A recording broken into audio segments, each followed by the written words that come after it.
नमस्कार। Baloch liberation army ने बिना नाम लिए भारत से मांगी है हेल्प। अपनी एक प्रेस रिलीज निकाली और उसमें यह बोला कि हमारा ऑपरेशन था 2 दिन लंबा और इस ऑपरेशन में 385 385 फ्रीडम फाइटर्स इन्वॉल्व थे, जिसमें 12 फिदाइन भी थे, मजीद ब्रिगेड के, फतह स्क्वाड के भी लोग थे, साथ में स्पेशल टैक्टिक ऑपरेशन स्क्वाड और इंटेलिजेंस विंग के। ये उनकी प्रेस रिलीज में लिखा है। मैं ऐसा कोई दावा नहीं कर रहा हूं। हाँ, ये उन्होंने एक दावा और किया, उन्होंने किया ये दारा गोलान जो अभी ऑपरेशन कल खत्म किया, उन्होंने क्लेम किया कि हमने खत्म कर दिया। इसमें 78 आर्मी पर्सनल पाकिस्तान के मारे गए और जिसमें से 45 पहले 3 घंटे में खत्म कर दिया था। अभी तक पिछले करीब 24 घंटे में पिछले 24 घंटे में 34 हमले हो चुके हैं पाकिस्तान में, बलूचिस्तान में। 24 घंटे में 34 हमले बड़ी चीज है। पाकिस्तान के बलूचिस्तान में ये लॉलेसनेस बताता है कि क्या सूरत हाल है और पाकिस्तान की आर्मी किस तरीके से इसे डील करती है। आर्मी घबराई हुई है उस एरिया में जहां पे ऑपरेशन हुआ था, अभी तक नहीं घुस पाई, हालांकि इन्होंने बोल दिया कि ऑपरेशन खत्म हो चुका है। जो रिलीज निकाली है उसमें यह बोला कि हमें सपोर्ट करो, और मैं कहता हूं कि गवर्नमेंट ऑफ इंडिया को सपोर्ट भी करना चाहिए। स्ट्रांगली वर्डेड प्रेस रिलीज है। इसमें उन्होंने बोला कि हमने देखा कैसे मेहरंग बलूच यानी कि बलूच महिलाओं को कैसे उनके साथ बदतमीजी की गई, मिसबिहेव किया गया इस्लामाबाद में, हमने इसका बदला लिया। साथ में उन्होंने यह भी बोला कि हमारी बलूच माएं बहनें जिन उनके साथ जो मिसबिहेवियर हुआ था वो अननोटिस्ड नहीं किया, हमने देखा था उसे वो क्या हुआ था। और ये भी बोला इसी में प्रेस रिलीज में कि अगर आप ऐसे ही बदतमीजी करते रहे तो आप ये समझना कि आप हमारी लेडीज को, हमारी माओ बहनों को बंगाली विमन मत समझना, बंगाली महिलाएं मत समझना, हम आपको छोड़ेंगे नहीं। ये इस प्रेस रिलीज में लिखा है। BLA and the whole Baloch nation are protectors of Baloch women and BLA will go to any extent to defend Baloch national honour. मतलब बलूच महिलाओं के साथ जो सलूक हुआ उसका बदला तो लिया उन्होंने। और बदला कैसे लिया? पाकिस्तान की आर्मी घुटनों पे आ गई। साथ में ये भी बता दिया पूरी वर्ल्ड को कि कितनी पावरफुल है ये आर्मी, जिसके पास पाव पाव किलो के बॉम्ब पड़े यूज हो सकते थे।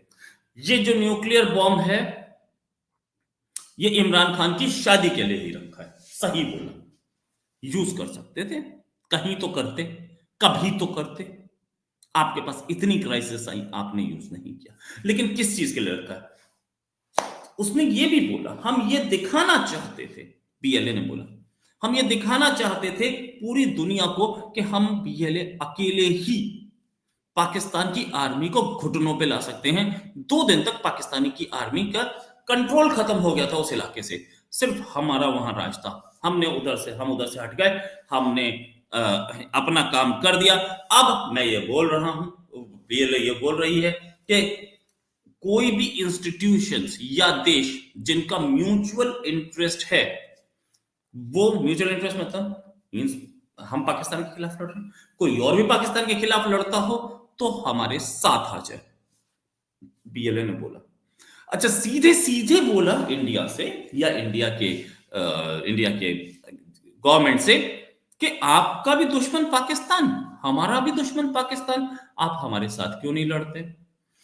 बड़ी चीज, बड़ी चीज। लेकिन इससे एक चीज और प्रूव होती है कि सपोर्ट मांग रहा है बीएलए, इसका मतलब गवर्नमेंट ने अब तक इन्हें सपोर्ट नहीं दिया है, कोई सपोर्ट नहीं है इनके पास।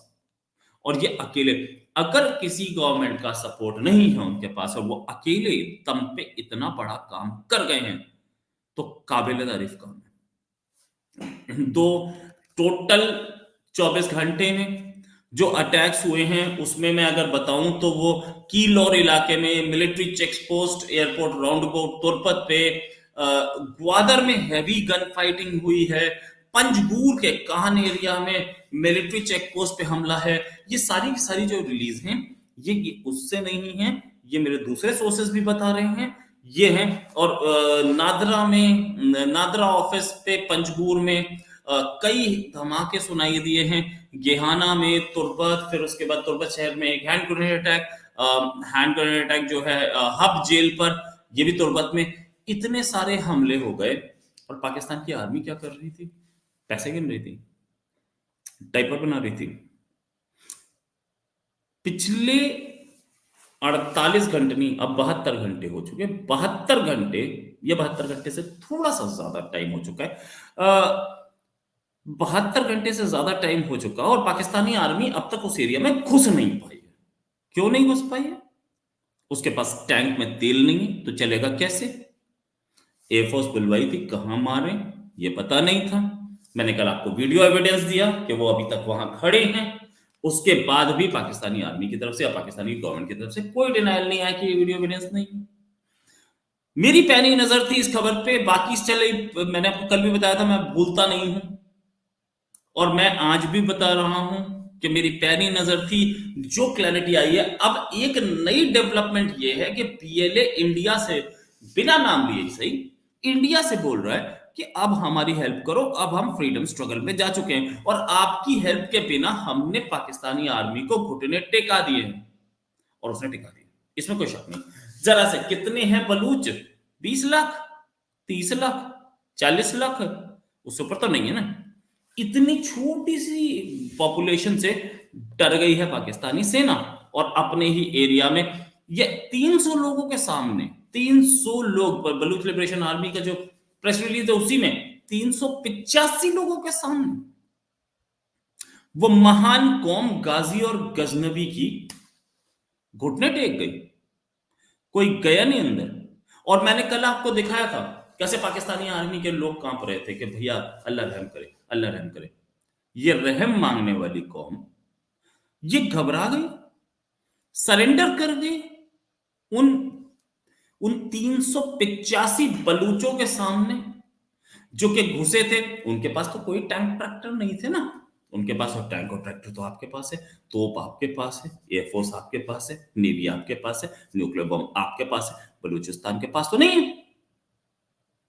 तो इतना बड़ा ऑपरेशन हुआ, आपकी इंटेलिजेंस फेल हुई, आपकी आर्मी फेल हुई, उसके बाद आप घुस नहीं पाए। उन लोगों ने लैंडमाइंस लगा दी थी रोड्स पे, ये बात मैं मानता हूं और ये उन्होंने बोला भी था कि जो एंट्री पॉइंट्स थे उस एरिया के, उस पर लैंडमाइन लगा दी गई थी, मानता हूं। तो क्या इंडिया पाकिस्तान वॉर होगी तो इंडिया लैंडमाइन लगा देगा तो आप नहीं घुस पाएंगे? मतलब तो आर्मी क्या हो, पाकिस्तान की आर्मी उम्मीद क्या कर रही थी कि मतलब बहुत सॉफ्ट होगा, जैसे आप किसी भी शरीफ आदमी के खिलाफ ऑपरेशन करते हैं किसी बलूचिस्तान में या कहीं खैबर पख्तूनख्वा में, वैसे होगा। ये आर्मी थी ना, बलूच लिबरेशन आर्मी थी। इसके 350 लोग आए, मतलब पाकिस्तानी आर्मी डर गई इन 385 से। 385 लोग 2 दिन तक कब्जा करके बैठे रहे पूरे इलाके पर और पाकिस्तानी आर्मी कुछ नहीं कर पाई, कोई मूवमेंट्स नहीं थी। स्टार्टिंग में बोला कि वो एक हमला हुआ था, हमने उसे भगा दिया। 385 लोगों का, 385 लोगों के हमले को आपने पहले दिन भगा दिया था, हटा दिया था, ये आपका क्लेम था, जबकि वो बताते रहे हम यहां बैठे हैं। पहले ही हटा दिया था तो एयरफोर्स एक्टिवेट क्यों हुई? ये बात तुम मान रहे हो अब एयरफोर्स एक्टिवेट हुई थी? अगर पहले ही हटा दिया तो वो मिलिट्री के हेलीकॉप्टर्स क्या कर रहे थे? ये बात भी कोई नहीं सुनने के लिए तैयार। पाकिस्तान अपनी ही झूठ में फंसता चला गया। ये जो इन्होंने इतनी बड़ी डिटेल्स दिखाई, इतने वीडियोस दिखाए जो मैंने आपको दिखाए थे, ये सारे वीडियोस आए कहां से? पाकिस्तान ने तो अब तक कोई क्लैरिफिकेशन दी नहीं, उस पर देनी चाहिए थी पाकिस्तान को, अपने ही लोगों को, कि ये जो वीडियोस हैं झूठे हैं, हम नहीं जानते। एक भी वीडियो को डिनाई नहीं किया गया। क्यों नहीं किया गया? अच्छा, इसके बाद मैं और बताता हूं। पाकिस्तान की आर्मी बिल्कुल चुप्पी लगाए हुए इस पर ऑपरेशन पे। इससे पहले भी कई ऑपरेशंस पे उसने चुप्पी लगाई थी, लेकिन डेयरिंग तो है बलूच, इसमें कोई शक नहीं। इतने डेयरिंग है कि फ्रंटियर कोर के ऑफिस में घुस जाते हैं, हेडक्वार्टर में घुस जाते हैं और जाकर के कब्जा कर लेते हैं। हमने पहले ऑपरेशंस देखी हैं। बलूच इतनी डेयरिंग कौम है कि अंदर घुस जाती है, वो ग्वादर में और आपके चाइनीज एम्बेसडर को हिट करने की कोशिश करती है।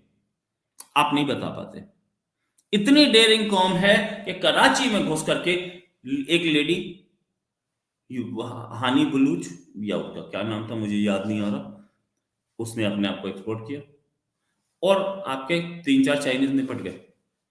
चाइनीज ने पुल आउट करना शुरू कर दिया। चाइनीज अब डरने लगे हैं बलूचिस्तान में घुसने से, और चाइनीज अपने हथियार खुद साथ लेके चलते हैं। आपकी आर्मी सिर्फ चाइनीज को प्रोटेक्शन देने में लगी है, कहीं उसके पास ये नहीं है कि वो कंट्री को प्रोटेक्शन दे। तो चाइनीज आपकी आर्मी पे भरोसा नहीं कर रहे हैं, आपकी आर्मी खुद अपने ऊपर भरोसा नहीं कर पा रही है, आपकी आर्मी के लोग ये भरोसा नहीं कर पा रहे कि सामने से बलूच आएगा तो हमें मार जाएगा, हमारी आर्मी हमें बचा पाएगी क्या। इसलिए ये जो प्रेस रिलीज आई है बहुत सीरियस है। वो मांग रहे हैं, सिर्फ इंडिया से नहीं मांगा, और भी देशों से बोला है कि जितने भी लाइक माइंडेड कंट्रीज हैं हम सबसे मांग रहे हैं, लेकिन इंडिया से मांगा है। और मैं रिक्वेस्ट करता हूं गवर्नमेंट ऑफ इंडिया को कि सपोर्ट तो जरूर प्रोवाइड की जाए, इसमें कोई शक नहीं। जब वो हथियार दे सकता है हमारे कश्मीर में, जब वो हमारे कश्मीर के लिए ट्रेन चला सकता है, तो हम क्यों ना चलाएं। हम क्यों एक उस लेडी के नाम पे, क्या नाम था उस लेडी का, मैं नाम भूल गया हूं, हम उस लेडी के नाम पे ट्रेन क्यों ना चलाएं हम। वो बलूच महिला जिसने कराची में एक्सपोर्ट किया था, वो भी तो फ्रीडम फाइटर है किसी की। अगर कश्मीरी के नाम पे ट्रेन चल रही थी तो इधर भी चलनी चाहिए ना। इसी के साथ एक और खबर के साथ फिर हाजिर होंगे। अभी के लिए नमस्कार, धन्यवाद, जय हिंद।